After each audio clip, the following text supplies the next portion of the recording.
When I was a boy, my favourite film was Zulu, and it probably still is. Little did I know that here in Bredgar there is a memorial to one of the men who fought in the Zulu War. In June 2004, there was a ceremony held here to celebrate the restoration of the memorial to Ashley Goatham. Villagers and Ashley's descendants had raised £800 for the work to make the obelisk safe, and then another £800 was collected to have the lettering renewed. The memorial was rededicated by the Reverend Bernard Folger, the chaplain to the ex-services associations. Several men from the 1879 Society, who aimed to restore such memorials, came in full military dress, and the last post was sounded. The inscription reads, "This monument is erected to the memory of Ashley Thomas, son of George and Roseanne Goatham, who was killed in action on the 22nd of January 1879, aged 24, in the Battle of Isandhlwana." It was not a place that had ever been in the British headlines before, and we now know this as Isandhlwana. This terrible battle of the Zulu Wars took place on the same day as the more famous Rorke's Drift, and this day of his death was also Ashley's 24th birthday.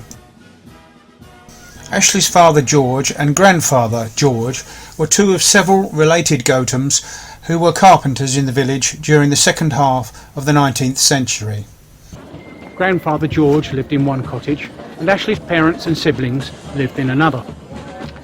Ashley was then quite an unusual Christian name, and it may well be that Ashley was named after Ashley Rorke, a local landowner who died in 1870 and has a window in his memory here at Bredgar Church.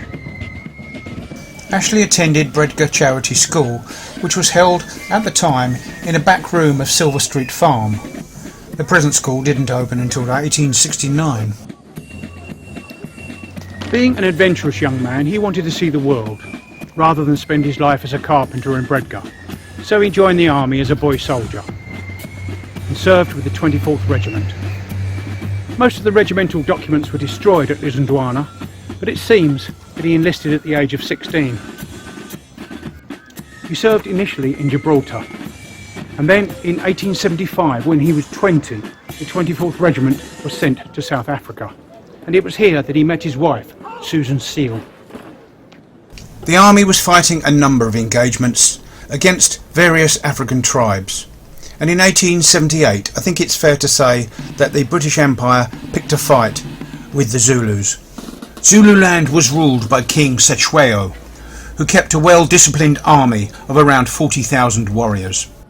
Sir Bartle Frere, the new British High Commissioner in South Africa, saw the Zulus as a military threat to the borders of the Transvaal, which had been annexed by Britain in 1877. And so it was that, against the advice of the British government, he ordered Lord Chelmsford to march into Zululand in January 1879. The 24th Regiment marched with Lord Chelmsford, and amongst their ranks was Private Ashley Goatham. Many of Ashley's letters home to his parents and siblings in Bredgar survive in the library of a South African university. They show that Ashley keenly missed his family, his friends and the Bredgar countryside.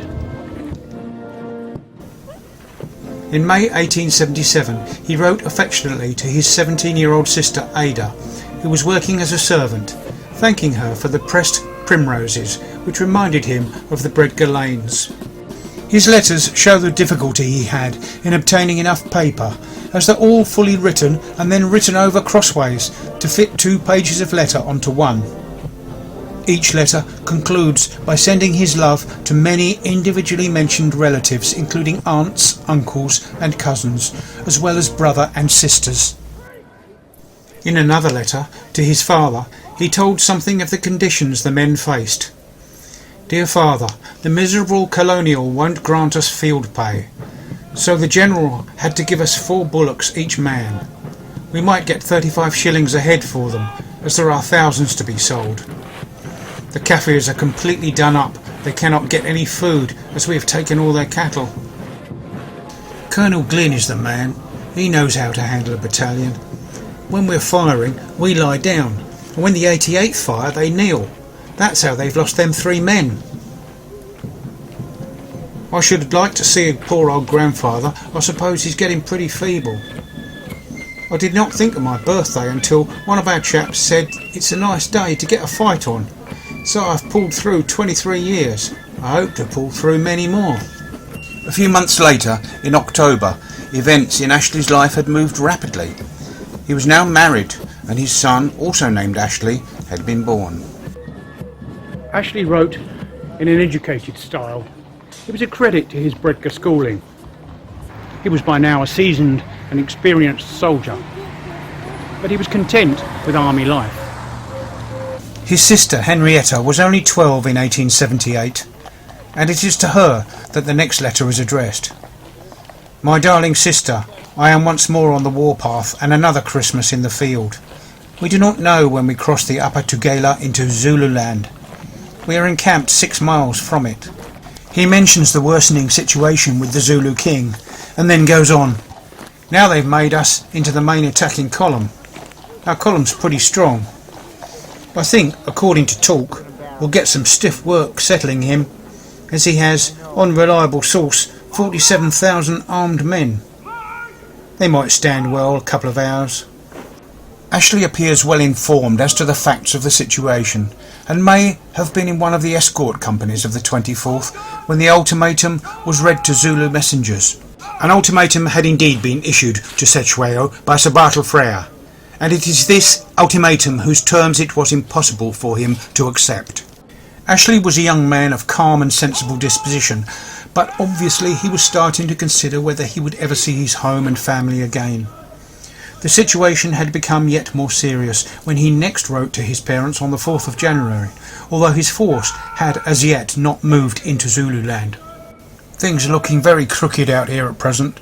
A dispatch came in last night from Captain Shepstone at Rorke's Drift, and it said that scouts came in and said that the Zulus were assembling in great force the other side of the river. My dear parents, I'm so longing to get this affair over, and when I once get home, they don't get me out of England again. How homesick, worried, and full of foreboding he sounds.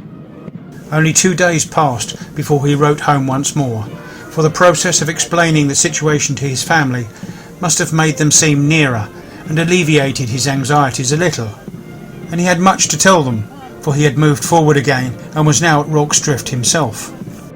My dear brother, I now take the opportunity to drop you a few lines and let you know that I'm still alive and kicking, and hoping that you're quite well. My dear brother, we've moved on further. We're encamped on the banks of the Buffalo River. On duty 200 of us, best shots and picked men. The reason we're stationed here is that the Zulus were expected to cross the river in force, so we're to stop here till the columns come over. The pontoons are expected to come today. General Lord Chelmsford arrived in Help McCann last night. Cetshwayo sent word that he would come to no terms whatsoever, and he would eat us up, every white skin in the country, and has formed his army up at Ondine, his stronghold, and sent 4 different divisions out to stop the English force from invading his country. Little does he think what we can do. We have sufficient artillery to blow him and his country up. The General says we shall have him quite subdued and annihilated in 15 days. If you can get one of Anthony Trollope's books on South Africa, you'll read for yourself the difficulties of a white man out here, much more a soldier. So Ashley enjoyed reading Anthony Trollope's South Africa in his spare time. His parents were by now deeply anxious on his behalf. The British forces had crossed into Zululand on the 11th of January. Ashley was in the centre column, which was under Colonel Glynn, and accompanied by Lord Chelmsford, the overall commander. This centre column comprised some 4,000 men, made up of the 1st and 2nd battalions of the 24th Regiment, about 2,600 men. 6 guns of the artillery, some Natal mounted police, some Natal Carabineers, Newcastle mounted rifles, and a Natal native contingent of 1,000 men. By the 20th of January, they were encamped at the ill-fated Isandhlwana hill. They had left B Company of the 2nd Battalion 24th Regiment to guard stores at Rorke's Drift. Ashley's final and most poignant letter was written on the 20th, just 2 days before the battle, and in it he tried to cheer his parents.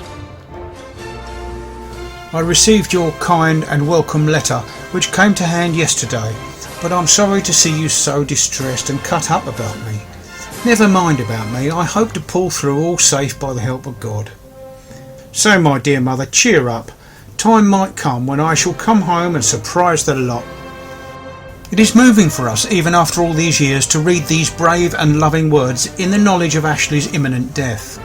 How heartrending his family must have found the letter when they at last knew that they would never see him again. At 4 a.m. on the 22nd, Lord Chelmsford led out a force of the 2nd Battalion to engage Zulus who had lured them out. But these Zulus proved to be only a raiding party. Later that morning, the main Zulu army, some 20,000 strong, suddenly and with no warning advanced on the camp at Isandhlwana, employing their usual tactics, 2 wings moving in advance of a held-back main body. Lord Chelmsford had neglected to leave the wagons at Isandhlwana lagered or placed in a defensive circle, as he had been advised to do. The 24th fought bravely to the death. When Lord Chelmsford returned, he found nobody alive. The dead were lying in groups back to back, where they had stood resolutely to fight to the desperate end, when they fell under showers of assegais. All the dead were disembowelled. Rings of dead Zulus lay around them. Over 800 men of the 24th had been killed, as had a similar number of native and colonial troops. The Zulu losses were even heavier. The shocking news of Isandhlwana did not reach England until the 11th of February. Ashley's effects were later collected by his father, who also received his service medal and clasp. Being in South Africa, his widow Susan would have received the terrible news much sooner. She knew that she would never see Ashley again, and must bring up baby Ashley without his help. Young Ashley grew up to fight in the Boer War and to survive it. Ashley Sr.'s grandson fought in the South African Army in the Second World War and also survived. We're lucky that Ashley's letters remain as a fitting memorial to a man who was intelligent, affectionate, courageous, and a credit to his family, his regiment, and to Bredgar.